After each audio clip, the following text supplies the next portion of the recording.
Welcome to Hope is Here. My name is Greg Horn. I'm really excited about our guests this week here on Hope is Here. Today's guests have been providing hope for over 50 years throughout central Kentucky and Ohio. They have planted churches. They have been interim pastors. They have pastored existing churches and were on staff at Cincinnati Christian University for a season of ministry. No one has had or been a better friend to churches, ministries, or missionaries in central Kentucky than our guests this week, Wally and Barbara Rendel. I had the pleasure of serving under their leadership when I was executive pastor at Northeast Christian Church in Lexington. Wally became our interim pastor for almost a year, and the best part of that experience was that not only did we have Wally, but we also were blessed to have his wonderful wife, Barbara, help us steady the ship during a challenging season of ministry there. A lot of couples talk about being a team, but Wally and Barbara truly walk the walk.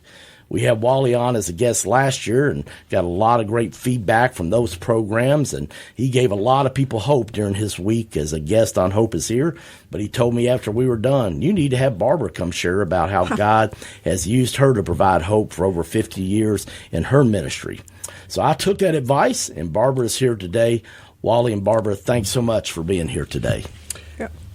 I'm glad to be here. Yeah, it's great to be here, Greg. We thank you for your ministry, what you have meant to so many people.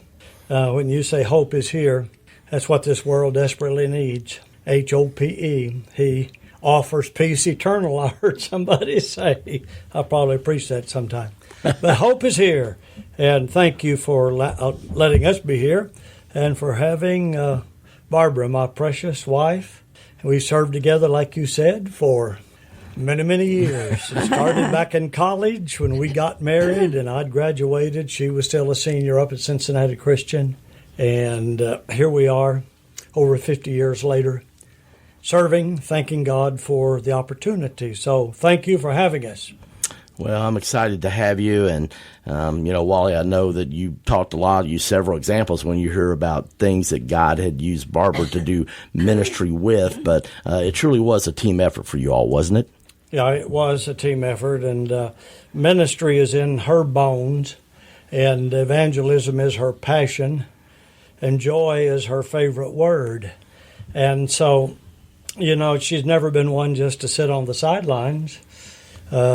She certainly was never gifted to get up and preach. That is not her calling. No way. But she can sit at the piano. Yes. And preach her music and then her gifts of leadership. She definitely has the gift of leadership in being able to organize, pull together teams, develop strategies, involve people wherever we've been, just involving people in ministry. And that was certainly true for her ministry called Scattered Joy, that she actually incorporated as a ministry. It's a nonprofit.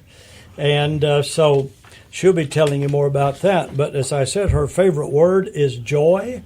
And and scatter joy. We want to scatter joy and scatter hope to as many people as we can. Why did that word joy just touch your heart, Barbara? What tell us about that? I guess because I like to encourage people, and joy is, I like positive rather than negative, and joy to me says that. And I think about even this program and how you personally, Greg, give encouragement to people. And so joy and scatter joy springs out of that encourage people. And I think, after we finished our work, or after I did at Cincinnati Christian University in 2012, at the end of July, Wally was doing an interim down at Jessamine Christian Church, an interim ministry. And I had just finished there. And so we weren't sure where our next steps might be, but he was still working up there and at Jessamine Christian. And I thought, I need something. I need an outlet. And because I can't just sit around and not, I was sort of in limbo in that he was not the minister, the pastor at Jessamine Christian. So I said to myself, how about start doing something with the schools? And so that's where Scatter Joy sprang from. I saw there was a lot of big needs. I know there are everywhere, but especially in Jessamine County, I found once we were down there. We've lived in Jessamine County for 37 years, but we were in North Jessamine County, right? And we felt like Lexington still. And so now that we were down there, I began to see the children that came. I visited schools, and I began to see the needs that were down there. And we had a couple of interim secretaries that came over to the church during that time that were part of the church. But while our regular church secretary was having a baby, they came and served that summer, and they told me about more needs. One of them happened to be the wife of the jailer in Jessamine County, and she knew even more than I had discovered already. And one of the things that they talked about was not only the food and clothing and shelter needs of children, but in that shelter part were kids without an actual home. That they had figures that said there were over 300 that past year that were either displaced or homeless. And so from the Scatter Joy thing, I thought, okay, I want to do more than just give them things. And so I worked with the family resource teachers in the schools, and they would refer people to me. I didn't directly contact the people or have them contacting me. I wanted to know these are legitimate needs. And so the teachers, nobody knows better than the ones that are working on a daily basis with those children and those parents. So I established Scatter Joy Incorporated, and took us probably a year or so to get it incorporated. But I began immediately because I had an attorney helping me that said he certainly was going to count his contributions because he knew it was a go, and it was under all legal aspects of being a nonprofit.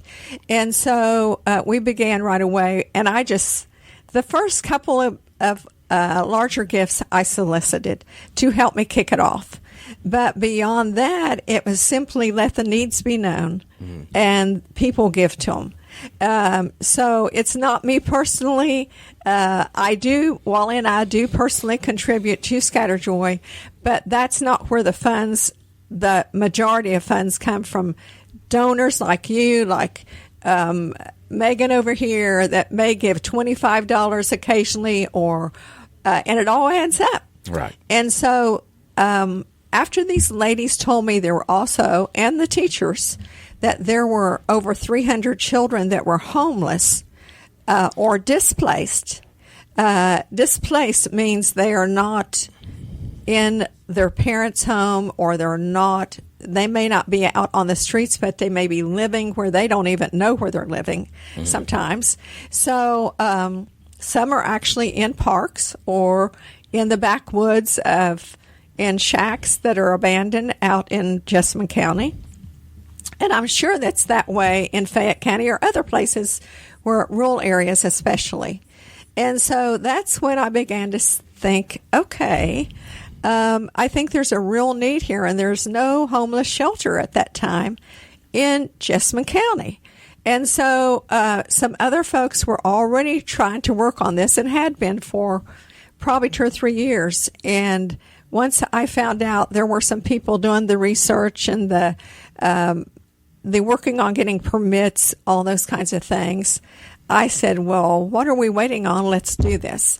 And so then I talked with one of the councilmen and with Judge Executive and different folks, and all I did was put it out on Facebook, believe it or not, and said, let's do this. And people began that knew me and trusted my instincts on it, I guess you could say, and my word on it. They began to give to it. And so they gave to Scatter Joy, since it is a nonprofit incorporated, and they could get actually tax write-offs on that. So we raised all of the money for the shelter to be established, and it is still working today. I believe that it opened in November of 16, I think. And so, I'm sorry, 15. And wow. So almost 3 years. Yeah. So we are really proud of that particular piece of that Scatter Joy was very much responsible in. And then there began to be other things that sprang from that. But that's just, anyway, one of the things I think of as being probably one of my larger projects. A lot of projects only end up maybe at a total of $1,000, say, where that was in thousands and thousands. Yeah. So. Talk to that from your perspective, Wally. Well, as you saw Auburn, that was an she put amazing a lot thing of pieces that she together. Did there. I was able to raise the money because the homeless shelter was just a dream, but they didn't have any money for all of the infrastructure. I'm talking about plumbing, wiring, all of the HVAC. I mean, they had a building that they leased, but it was just a rectangular long building. So where's the money going to come from? Well, it came through Scatter Joy, and it was an interesting thing because we know John Sally, the jailer, a member of Jessamine Christian Church, and Barbara knows them.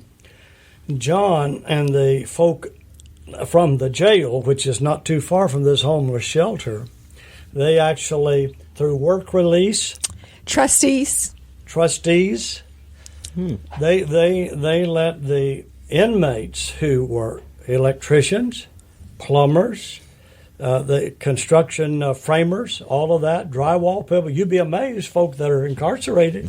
They want to work, and they're trusted by, the folk in the jail. So they actually came over and didn't they, Barbara, the majority of the work on putting in the plumbing and all of the wiring and all of that. They could do a whole lot of the work. Of course, we always had to have the official plumbers, official electricians that would work alongside, but they were very good. These guys already knew how to do a lot of the work, the ones from the jail. And so they provided a lot of man hours that allowed us to do this at a much more reasonable price than we could have if it were not for them. And also in that John allowed us to use them. And they had, I think, a supervisor that came with them. Sure. Someone that, one of the, from the sheriff's department that would supervise at least the security part of it. Right. And so that's how we did a lot of the work. And then a lot of it was volunteer. There was a gentleman from Edgewood Baptist that really did a lot of supervisory work and labor, and he and his wife both did a lot. And I was down there about every day during the construction time because I felt I'm always very responsible to our donors. And so whatever they're giving to, we try to make sure everything's done correctly. Well, you and Wally bring a lot of credibility to things, and what a great way to provide hope through Scatter Joy in Jessamine County. So, man, we're out of time. We're going to be talking about Scatter Joy and lots more things that God has been able to have Wally and Barbara serve others and bring hope all throughout central Kentucky. So we hope you'll join us tomorrow as we continue our conversation with Wally and Barbara Rendel on Hope is Here. CMI is your full-service human resources provider in Central Kentucky. For 15 years, CMI Human Resources has taken great pride in helping organizations and people work. Whether it's employee handbooks or help in filling a position, no job is too large or too small for CMI. Contact the professionals today at CMI Human Resources, 859-296-2800, or online at cmiconsulting.com.